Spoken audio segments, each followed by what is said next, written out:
बारिक वसल्लम। देखिए, ये बात जानना चाहिए कि अल्लाह रब्बुल आलमीन फरमाता है वला तनसबुल फद्ल बैनकुम। खुदा न खास्ता शौहर और बीवी के दरमियान अलग हो जाए तो वहाँ कितनी लड़ाइयाँ शुरू हो जाती हैं। मैंने इतना सामान दिया था, मैंने वो भी दिया था, वो भी दिया था, एक एक चीज मुझे यहाँ पर वापस चाहिए। शौहर भी ये कहता है, बीवी भी ये कहती है। अल्लाह रब्बुल आलमीन फरमाता है कि उस वक्त भी जबकि तुम्हारी अलग हो चुकी है, अपने उस वक्त के ताल्लुक को याद रखो कि जब तुम्हारी आपस में मोहब्बत थी, क्या बात थी।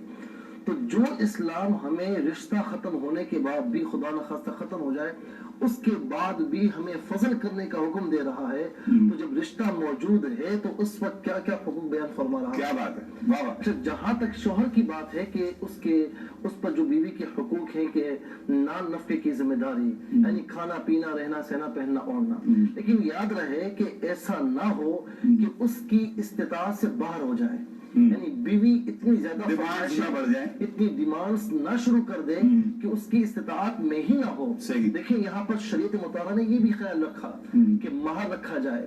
सही है, कम से कम महर 10 दराहिम है। सही, ला महर लिअक़ल्ल मिन 10 दराहिम, ज्यादा से ज्यादा की कोई कैद नहीं है, लेकिन इतना जरूर आइम्मा मुज्तहिदीन ने बयान फरमाया कि इतना ना हो कि जो शौहर की इस्तिताअत से बाहर हो, उसकी इस्तिताअत से अंदर हो, तो वो महर रखा जाए। तो इसी तरीके से बीवी फरमाइशें करे, डिमांड्स करे, लेकिन शौहर की इस्तिताअत के मुताबिक करे।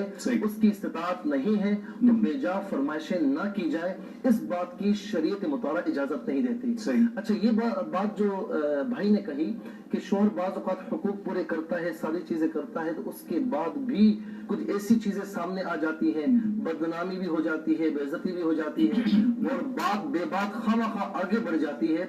देखिए, शौहर तमाम राइट्स पूरे करता है बीवी के, और कोई उसमें कमी या कोताही नहीं करता। उसके बावजूद अगर बीवी नाराज रहती है या सरकशी करती है तो अल्लाह तबारक व तआला के नजदीक वो गुनाहगार है, और जाहिर है कि वो नाफरमानी कर रही है तो अज़ाब नार की मुस्तहिक होगी। तो उसे तौबा भी करनी चाहिए और अपने इस अमल पर नादिम भी होना चाहिए, और आइंदा ऐसा अमल न किया जाए।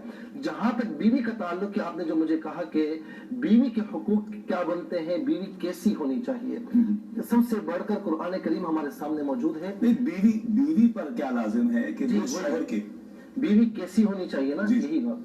फस्सालिहातु, पहली बात क्या है कि नेक हो, वल फस्सालिहातु वल क़ानितातु, मुत्तकी हो, अल्लाह से डरने वाली हो।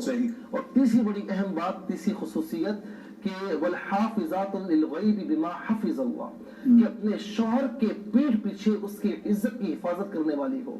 रसूलुल्लाह सल्लल्लाहु अलैहि वसल्लम ने फरमाया कि जब किसी औरत से निकाह किया जाता है तो बाज़ औक़ात उसकी सूरत देखकर निकाह किया जाता है, बाज़ औक़ात जो है उसकी दौलत देखकर, उसका मनसब देखकर निकाह किया जाता है, बाज़ औक़ात उसका दीन देखकर निकाह किया जाता है।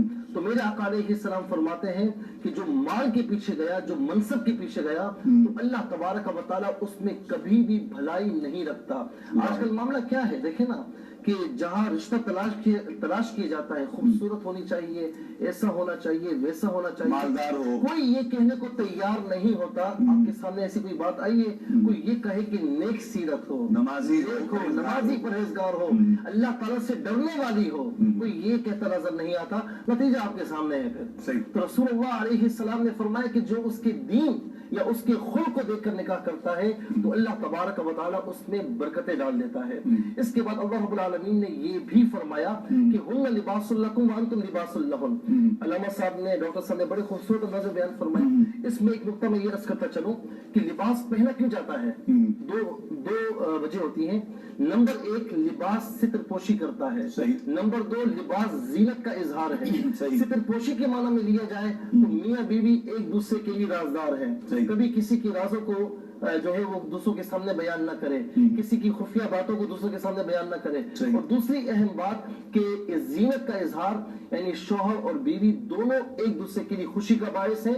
शौहर बीवी को देखे तो खुश हो जाए, बीवी शौहर को देखे तो खुश हो जाए। क्या बात है।